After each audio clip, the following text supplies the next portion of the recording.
Hi hello welcome to కొలుగురి 24/7 news channel. మనం ఏం చేస్తాం, ఎలా మాట్లాడతాం అనేది కొన్ని సందర్భంలో చాలా మ్యాటర్ అవుతుంది. ఒక దుఃఖభరితమైన సన్నివేశంలోన వెళ్ళి పగలబడి నవ్వారనుకోండి, ఏమవుతుంది? అబాసు పాలవుతుంది. అంతేకాదు కొన్ని సందర్భంలో అదొక పెద్ద అపశృతిలాగా కూడా అనిపిస్తుంది. కాబట్టి మనం ఎప్పటికెయ్యేది ప్రస్తుతం అన్నట్టు ఏ సందర్భంలో ఎలా ప్రవర్తించాలో అలా ప్రవర్తిస్తేనే బాగుంటుంది. కాబట్టి మనకు సంతోషకరమైన విషయంలో అంటే ఒక పెద్ద పార్టీ చేసుకుంటున్నప్పుడు అందరూ హాయిగా నవ్వుకుంటున్నప్పుడు బళ్ళుమని ఏడ్చారనుకోండి, అది అపశృతిలాగా ఉంటుంది. అలాగే ఎవరైనా పుట్టెడు బాధతో ఉన్నప్పుడు వాళ్ళను చూసి లేదా వాళ్ళ విషయం మాట్లాడుతూ ఏడిస్తే ఎలా ఉంటుందండి? లేదా నవ్వితే ఎలా ఉంటుంది?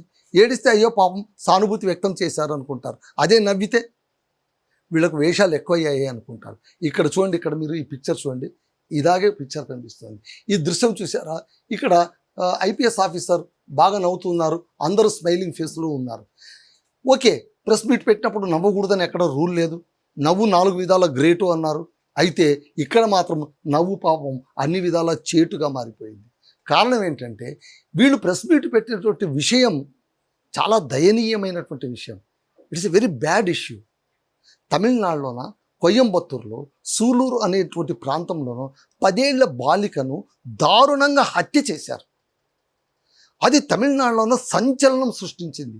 ఒకవైపు ప్రతిపక్షంలో ఉన్నటువంటి డిఎంకే నేతలు దానిపైన విరుచుకుపడిపోతున్నారు. ఏంటి, సీఎంగా విజయ్ అధికారం చేపట్టినటువంటి తొలినాళ్ళలోనే జరిగినటువంటి నిర్వాకం చూసారా ఎలా ఉంది అని. సో ఒకవైపు అంత ఉధృతంగా సాగుతూ ఉంటే విజయ్ ఏం చర్యలు తీసుకుంటారు, ఎలాంటి చర్యలు తీసుకుంటారు అని అందరూ ఆతృతగా ఎదురు చూస్తూ ఉంటే, ఇక్కడ ఆ కేసును ఛేదించి ఆ కేసు పూర్వపరాలేంటో ప్రెస్ నోట్లో చెప్పవలసినటువంటి బాధ్యత కలిగినటువంటి ఐపీఎస్ అధికారులు నవ్వుతూ ఉండడం, గోళ్లను గిల్లుకుంటూ ఉండడం, ఇవన్నీ చూసిన తర్వాత నెటిజన్లకు ఎక్కడో మండిపోయింది.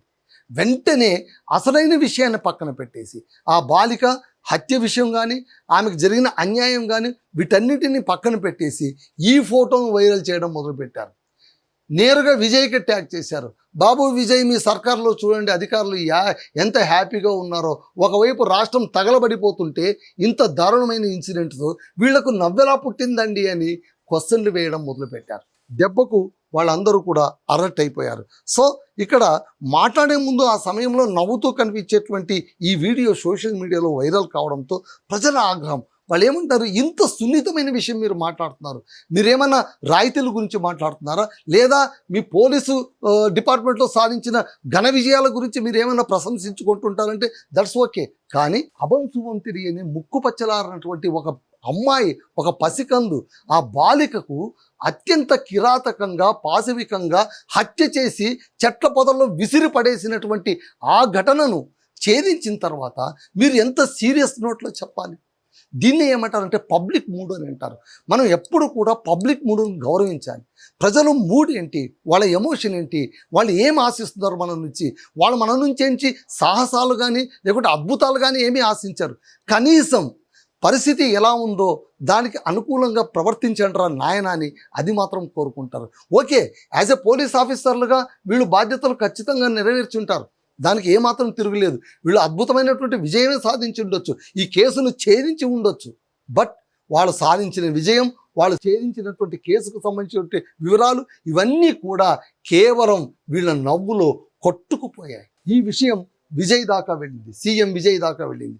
ఆయన ఒక్కసారిగా సీరియస్ అయ్యారు. అసలే ఆయన పదవికి కొత్త, ఆయన ఇలాంటివి వినగానే ఇరిటేట్ అయిపోయారు. పైగా ఏంటి, కొత్త గవర్నమెంట్ పైన ప్రజలు ఎన్నో ఆశలు పెట్టుకుని ఉంటారు. మరోవైపు డిఎంకే అధినేత స్టాలిన్ కర్ర పట్టుకుని రెడీగా ఉన్నాడు, ఏ సందర్భం దొరికితే వాయించేద్దామా అని.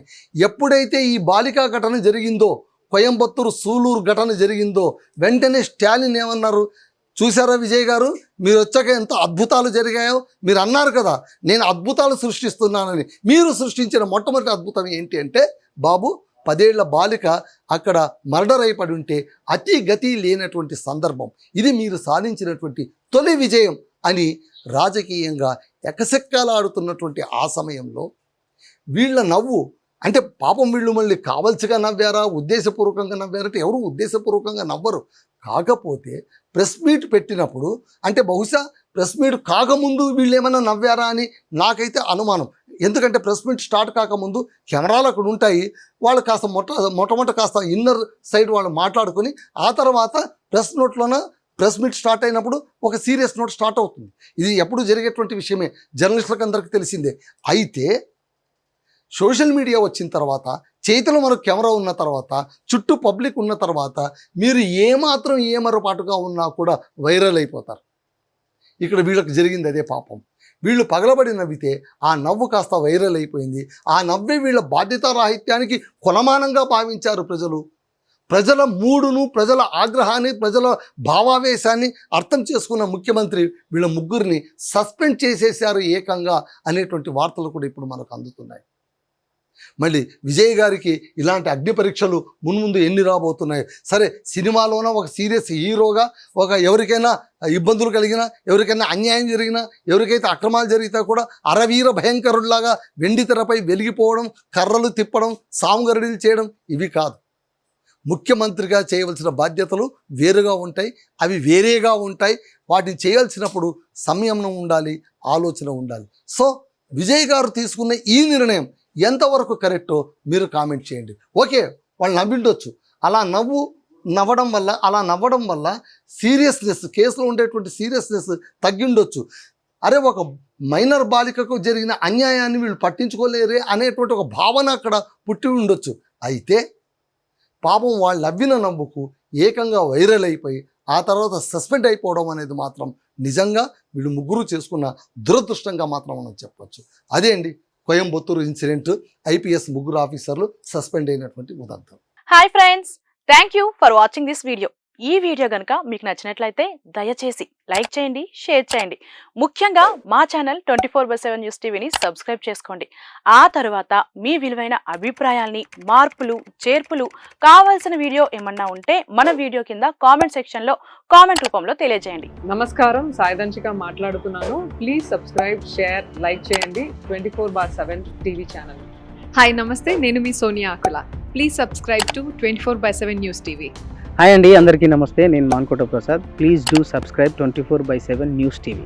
Political, entertainment and infotainment updates కోసం like, share, subscribe 24/7 news TV. Hi friends, thank you for watching this video. ఈ వీడియో గనుక మీకు నచ్చినట్లయితే దయచేసి లైక్ చేయండి, షేర్ చేయండి. ముఖ్యంగా మా ఛానల్ 24/7 న్యూస్ టీవీని సబ్స్క్రైబ్ చేసుకోండి.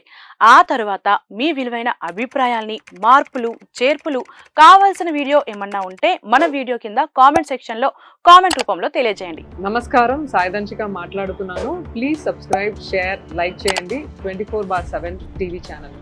హాయ్ నమస్తే, నేను మీ Sonia Akula. Please subscribe to 24/7 news TV. Hi అండి, అందరికీ నమస్తే. నేను Mankota Prasad. Please do subscribe 24/7 news TV. Political, entertainment and infotainment updates కోసం like, share, subscribe 24/7 news TV.